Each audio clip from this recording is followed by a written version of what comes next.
ko hari second coming siga singlup lokhat pa rapture asiga Jesu Christ ki magi second coming asiga ani si kanagumana di amma khakto ina sumaina ubu yawi adu ba koina ishor ki wahida yamna mayek shana ui ko singlup lokhat pa haiba siga aduga Prabhu Jesu Christ na mana ani shubal lakpa ahan ba lakpadi mana koi miu bagi sayo loraga meri ki garba nungda thawai sing bana miru bidna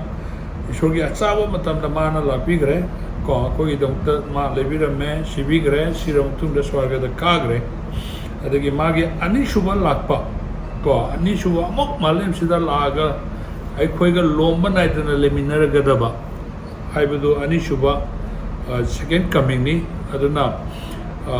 shilum lokhat pa haibasidi second coming nate haina ko akhona masida bible yam thengaya adu akhona ayamba thajabadi isu lakani lakat pududa shilum lokhat pa adagi mana laga kugale minaraga daba sibu amato ina sumaina unaba yawe aina mamang matam kre mamang da article oina dum ijegi bani kanagumba adum pawiba yaramba yaye adagi kona ngasi group ta adum hauki agi note chemo mayam dum hajarake share tawjarake adu mayam dum khara dum yakatpiyo yengbiyo aduna singlu lokhat pa amasung singlu jisuna ani shuba lakpa ani asigi marakta khoi chamam nabal lerebasu koina masi tungan ba magi thodok ni habisi yamna koina laina khamba ngami aduna roiba matamgi matang da bai chausinal thorum basing pen nainabada masi pen singul lakot pasiga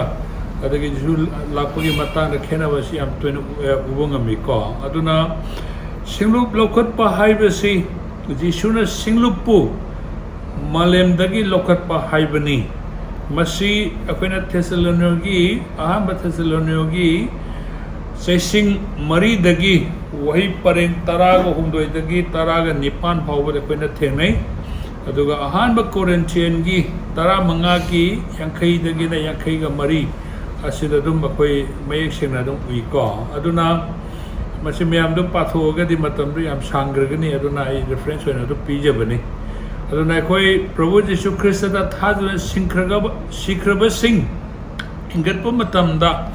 ꯑꯩꯈꯣꯏꯒꯤ ꯍꯛꯆꯥꯡ ꯂꯩꯒꯅꯤ ꯑꯗꯒꯤ ꯍꯤꯡꯂꯤꯕ ꯊꯥꯖꯕꯁꯤꯡ ꯑꯗꯨꯕꯨ ꯄꯨꯟꯅ ꯖꯤꯁꯨꯒ ꯃꯥꯂꯪꯗ ꯎꯅꯒꯅꯤ ꯀꯣ ꯃꯁꯤ ꯃꯤꯀꯨꯞ ꯑꯃꯗ ꯑꯣꯏꯒꯗꯕ ꯊꯧꯗꯣꯛꯅꯤ ꯑꯩꯈꯣꯏꯅ ꯃꯤꯠ ꯈꯞꯄꯁꯤ ꯁꯤꯒꯤ ꯃꯤꯀꯨꯞ ꯑꯃꯗ ꯃꯤꯠ ꯑꯃꯨꯛ ꯈꯞꯄꯗ ꯊꯣꯛꯀꯗꯕ ꯊꯧꯗꯣꯛꯅꯤ ꯍꯥꯏꯕꯁꯤ ꯄꯣꯜꯅ ꯌꯥꯝꯅ ꯃꯌꯦꯛ ꯁꯦꯡꯅ ꯊꯦꯁꯥꯂꯣꯅꯤꯀꯥꯗ ꯏꯔꯒ ꯃꯥꯅ ꯄꯤꯔꯒ ꯂꯩꯌꯦ ꯑꯗꯨꯒ ꯑꯅꯤꯁꯨꯕ ꯂꯥꯛꯄ ꯑꯁꯤꯗꯤ ꯑꯩꯈꯣꯏꯒꯤ anti Christ natragana fattaba thawaibu maithiba piba lakpani ko aduna ani shuba lakpa sigi matangda koina phongdok piba taraga mapandagi na mapangi taramathoi dagi na tara truk sida aikoina yamba sum akoina u phangi ko aduna madugi khena udu kitang iminasi singlo lokhatpa amasung jisugi ani shuba lakpagi matangda khena mapam mari manga aikoina du point oina khra dum thamjage haijarake ahanbada shilo lokhatpa matamda thajabasing ibungo Jisu malangda unagani ko aduna akoina ihana bakhena basi shilo lokhatpa haibasidi Prabhu Jesu Krishna maga second coming dudi mana laga malem sidama khongnet naraga malem sida lerani haibani aduba singlup lokhatpa sidi ibungo Jesu Krishna laga lakani hai aro magi khonjen achauba lot akogi sound khonjen ga perisinga khonga ga ma lakani haibani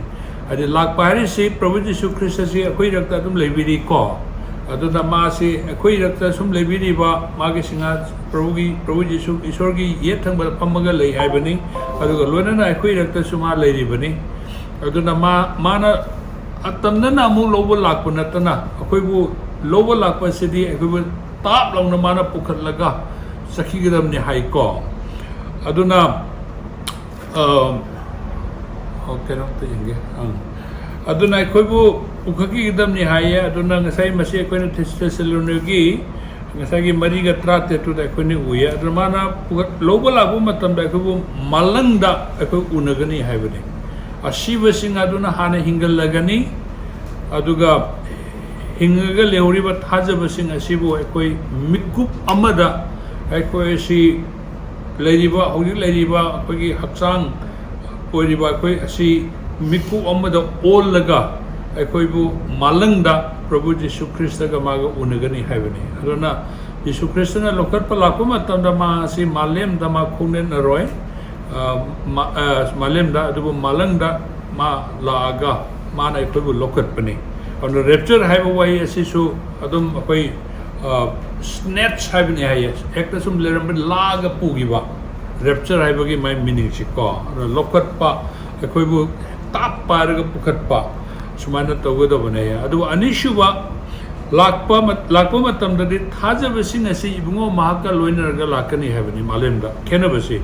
अदा हाम खेनबसिदि थाजबसिंग असि अदुगा सिग्रबसिंग अदु हिंगलगा इबुंगो बु मालंगदा उनगनी हाइबा अदु अनिशुवा लाकपददि लखत खरबा कोइ मयाम से असिगा लोइनना अखोई Ibungo जिसुगा लाकमिनगनी हाइबगी खेनब number 1 दको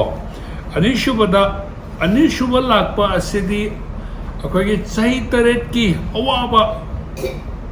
लाकदबा अदुगी मतुंगदा लाकदबनी है हादि प्रभु जिसु ख्रिस्टना मालेमदा अनिशुबा लंगलकदबा असिदी चाहि तरेट की अकनबा अवाबा अदु लोइरब मतुंगदा लाकदबनी है अदुबा लोखतपा सिरुप लोखतपा असिदी अखोई प्री मिलेनियम कांगबुसिंग थाजनबदी सही तरह के अवाब लाक्री ममांगदा अखोई बु लोखत कनी हाइबसे अखोइना थाजनै को अदुगी बाइबल रेफरेंस अहम थेसलोनिकी मंगागी मापन अखोई थेंगनै अदगी फोंदोपिबगी अहुंगी तरा दसु कोइना मदु थेंगनै अदुना अमना लोखतपसिना अवाब सही तरह के अवाब लाक्री ममांगदा अदुगा जीसु ख्रिस्टना तयong पांडदा अनिशुबा लाकपा हल्लागा निंथौ चाइ लिसिंग अमा पालगदबा लोम्बन आइदना कोइ पामिनगदबा मागी पामिननबा लाकदबा अनिशुबा अदुदी सही तरह की अवाबा खांबा लोर मतुंगदा लाकदबनी अहुमसुबा खेनबा कौन सिंगुप लोखतपा असिदी थाजबा सिंग अकनबा अवाबा सही तरह की अवाबा नंगदननबा मालेमदगी थैदोलगा थमननबनी को अखोइगी होजिक इसिंग इजाव याम थोइदना को मसिन नंगदननबा गवर्नमेंट ना अखोइगी प्रजा खुंगंग मयाम प्रजा मयाम बसिबु इसिंग इजाव नंगोइदबो मफमदा थैदोगा थमनबा लै अदुगुमना अखोइगी चाहि तरह की अकनबा अवाबसि नंगदननबा अखोइबु स्वर्गदा माना पुखलगा सही तरह सिगी अवाब नंगना थमननबनी अदुबु अनिशुबा लाकपा असिदी थाजदबसिंग दुबु वायल तौननबा तौबो ओइना थोकदबा थौदो अमनी को न सेकेंड कमिंग असिदी ngसागी थाजदबसिंग असिबु हाना मोइबु वायल तौगनी हैबनी अन कोइ रेवलेशन की पाबदा मयाम सिगी सही तरह सिगी मनुंगदा थोकदो मयाम सि इरा लेने को न कोइ रेवरेंड प्रेम की स्टडी दा कोइ मयाम ले निसिंग बिरमगनी अतई बाइबल की मफम अयामबदा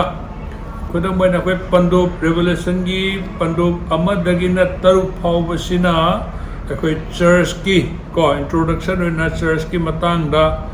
अयामबा कोई मसी रेवलेशन दा उई अदुगा पंदुप तरुक तगी जैसे पंदुप मंगा बो हाइबनी को ना पंदुप तरुक तगी तरामापन असिदी कोई की 10 ग्रबो मतम सही तरेट की मनुंग थोकदब अवाब से सिगी मरमदा कयामु यामना सीरियस होय कयामु यामना तमथीगनी हाइबसि खंग याननबा हाइगसे फोंदोपिबगी पंदु पुनत क्या तारे अदो चैप्टर 32 नि को चैप्टर 32 असिदा ताइबा मसाक सिंसी यामना 10 ग्रबा सही तरेट की मनुंग थोकदबा अदुगी थौदोक मयामसि फोंदोपिबगी लारिग असिगी पुन्ना पंदुप कुनगनि थोइ लेबसिगी मनुंगदा पंदुप 13 सिगी 10 ग्रब मतम असिदा थोकदबा थौदोक मयामदो माना सुगाइना ताइएबा अदुना चाहि तरह की अवाबसिगी मतंगदा अतै लारिकता कोई उ फंगोय अदगी सिंगलुप क्रमाइना ओइगनी पंदु वान अमदगिना मंगा फावबदा मसी याम तेना हरि चाहि लिसिंग अनि नि हौजिक सिंगलुप लेरेइसे सांग्रबा मतम असिगी मरमदा फोंदोपिबदा पिरमिसि पंदु मंगा खक्तने को अदुना पंदु मंगा चर्च की मरमदा कोइना हेना मखा ताना नैनगे है तारगदी अदे रेवलेशन की रेवलेशन कक्तदा नैनरदी मपुंग फाररोय अदुना बाइबल की अतै मयाम अदु नैनबगी मथौ ताये अदगी अमो पंदु कुन कुमाथोय कुनिथोय सांग्रबा मतम सही लिसिंग अमा प्रभु जिसुना पालगदबा अदुगी मतुंगदा लोम्बन नाइदना पालगदबा अनौब स्वर्ग अनौब पृथ्वी सांग्रबा मतम इटर्निटी निको अदि मतंगददी जोन द फोंदोंबदा फोंदोपिबि लाइकता ओनली पंदु अहुम खक्तनेबा अदुना सही मिलेनियम की मतंगदा अखोय खंगे खंगनिंग तारबा अदगी इटर्निटी लोम्बा नाइदबा ईश्वर की निथौ लेबा ईश्वर ने खोय लोय लेमिनरगदबा सि मतंगदा अखोय खंगे दि रेवलेशन खक्ता नैनरदे मो वा खंबो वालनी अदुना होल बाइबल प्रोफेसी द इरंबा सही लिसिंग मा पालबगी मतंगदा प्रोफेशनल लौथोंबा ओल्ड टेस्टमेंट द हायरंबा अदगी प्रभु यीशु ख्रिस्ट ने गॉस्पेल द तंबिरंबा अदगी अपोस्टल सिंगना एपिसोड मैम द तंबिरंबा मैम से याउद तारगदी अखोयना निथौ लेबा अदगी अखोगी लोम्बा नाइबा इटर्निटी सि मतंगदा खंबो वागनी अदुगो चाहि तरेट सिगी मनुंगदा थोकदबा मागी अवाबदो अदुगी मतंगददी रेवलेशन की पंदुप तरुक तगिना तरामपन पुन्ना पंदुप त्रौमदोय असिदा पीरिबसिदा डिटेल पीरिबसिगुमना अतै मफम द यामना पीबो उदे अदुना अखोयना फोंदोपिबदगी खंबा ngami हाइता